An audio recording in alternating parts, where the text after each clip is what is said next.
कि लालू जी स्वस्थ होकर जल्द ही आएंगे। नमस्कार, स्वागत है आपका द इंडिया टॉप में। मैं हूं आपके साथ विशाल यादव। इन दिनों देश में लगातार महंगाई को लेकर के बात होनी चाहिए, जो बात नहीं हो रही है, लेकिन हम आज महंगाई को लेकर के बात करने आए हैं। हमारे साथ मौजूद हैं शक्ति यादव, जो कि राजद के प्रवक्ता हैं। सबसे पहले मैं आपको राबड़ी देवी, जो पूर्व मुख्यमंत्री रही हैं बिहार में, उनकी मैं एक ट्वीट पढ़ के सुनाना चाहूँगा। उन्होंने ट्वीट किया है, बिहार में रसोई गैस सिलेंडर की कीमत लगभग 1000 होने पर डबल इंजन सरकार में विश्वास जताने वाले सभी लोगों को हार्दिक बधाई। महंगाई के अब डायन से इनकी बुआ बन गई है। तो देखिए, पहले बताया जा रहा था महंगाई को डायन, अब धीरे धीरे बुआ बनती जा रही है। इन सब बातों को लेकर के हम बात करेंगे आज शक्ति यादव से। शक्ति जी, बताइए कि लगातार अब महंगाई के बारे में बातें होनी चाहिए, लेकिन सत्ता पक्ष के लोग महंगाई के अब इग्नोर कर रहे हैं, बातें नहीं कर रहे हैं, लेकिन विपक्ष को तो इसके लिए आवाज़ उठानी चाहिए। प्रतिपक्ष महंगाई के सवाल पर लगातार आईना दिखा रही है। देश की जनता महंगाई से त्रस्त है, कमर तोड़ महंगाई है। 1000 रुपया सिलेंडर हो गए, 450 रुपये सिलेंडर, 400 रुपये सिलेंडर इस देश के अंदर में यूपीए गवर्नमेंट में थी तो ये सारे भाजपा के नेता किस कदर दिल्ली के जंतर मंतर पर हाय तौबा मचाते थे।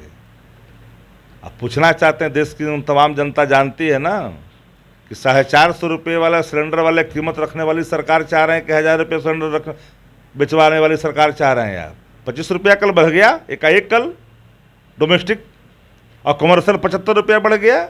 डीजल पेट्रोल से परहेज करा रही थी, तो महंगाई डायन खाई जाए थे कि नहीं खाई जाए थे। सवाल ये उठता है कि एक गरीब, लाचार और बेबस, चूल्हा पर भार का मतलब पेट पर भार, और जब पेट पर भार है तो पेट की आग, गरीबों की आह इस सरकार को अस्थिर रहने नहीं देगी। रहीम की युक्ति है, रहीमन याह गरीब का कभी न निष्फल जाए, मरी खाल की सांस से लौह भस्म हुई जाए। ये सरकार को जानी है गरीबों की आह से खाद्य पदार्थ में बेतहाशा वृद्धि, रोजमर्रा की जिंदगी में दिहाड़ी मजदूर में काम करने वाले लोग, हैंड टू माउथ लोग, जिनके चूल्हे पर जो भार है ना, उनको जीने नहीं दे रहा है। सही में महंगाई डायन खाई जाते है, सैया बहुत ही कमाए थे, महंगाई डायन खाई जाते, वो चरितार्थ हो रहा है इस देश के अंदर में। लेकिन इनको तो आरएसएस का तालिबानीकरण कर रहे हैं। महंगाई के मुद्दों से भटकाने के लिए आरएसएस का तालिबानीकरण शुरू कर दिया। वो भी धार्मिक उन्मादी, भी धार्मिक उन्मादी। यह भी देश के अंदर में कमजोर, लाचार, बेबस लोगों के ऊपर जुल्म ढाते हैं इनके संगठन। लव जिहाद के नाम पर लड़कियों को, व्यापारियों पर, जानवर के व्यापारियों पर रोक रोक के बजरंग दल से लेकर विश्व हिंदू परिषद, जो भाजपा के आरएसएस के जो संगठन है।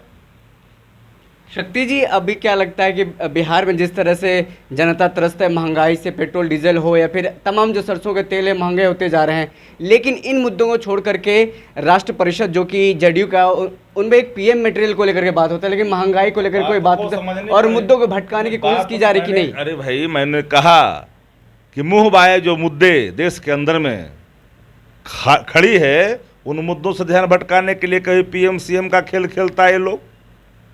पकौड़ा छानने की बात किए थे देश के प्रधानमंत्री। अब बताओ कि 200 रुपये कड़वा तेल जब पार करेगा, पकौड़ा कौन छानेगा जी? क्या चीज में छनाएगा जी? कहाँ पकौड़े बिकेंगे जी?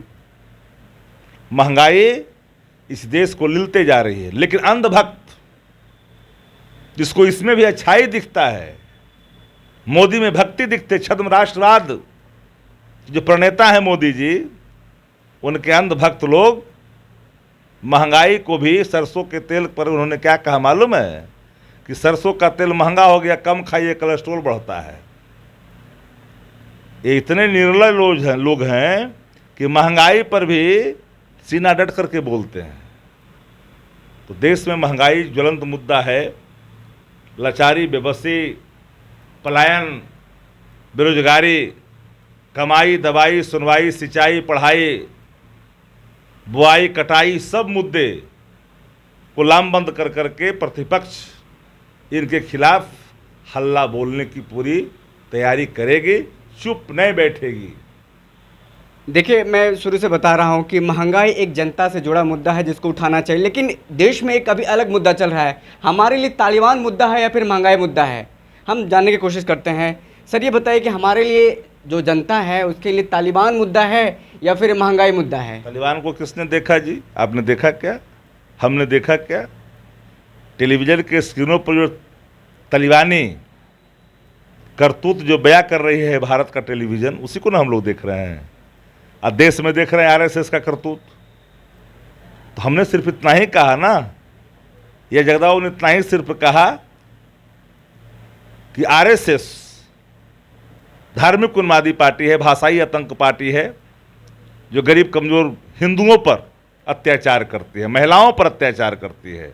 ये हम तो तालिबान को नहीं देखे, लेकिन तालिबान यही कर रहा है जो आरएसएस कर रहा है। तो आरएसएस का तलवानी जो करण कर रहे हैं, उसी को बारे में हम हमारे लिए मुद्दा महंगाई है, लाचारी है, बेबसी है, बेरोजगारी है, दवाई है, सुनवाई है, कार्रवाई है, सिंचाई है, सारे मुद्दे हमारे लिए। शक्ति जी, अब आखिरी सवाल है कि जिस तरह से जनता ने आपको जनाधार दे करके विपक्ष में बैठाया, भले सरकार में नहीं लेकिन सबसे बड़ी पार्टी बनी है, आपकी अब क्या कर्तव्य है? जनता के लिए आवाज़ सड़कों पे उतरे, महंगाई लगातार बढ़ रही है, सरकार को जगाएं। अरे भाई, पार्लियामेंट्री डेमोक्रेसी में प्रतिपक्ष का अपना दायित्व है। हमारा दायित्व है जनहित और जन सरकार के मुद्दों को सरकार के समक्ष रख करके उसके हल के समाधान के रास्ते निकलवाना। हम लगातार प्रयासरत हैं। हमारे हर नेता महंगाई के खिलाफ बोल रहे हैं जी। हमारे हर नेता जो यहाँ भ्रष्टाचार है उसके खिलाफ बोल रहे हैं।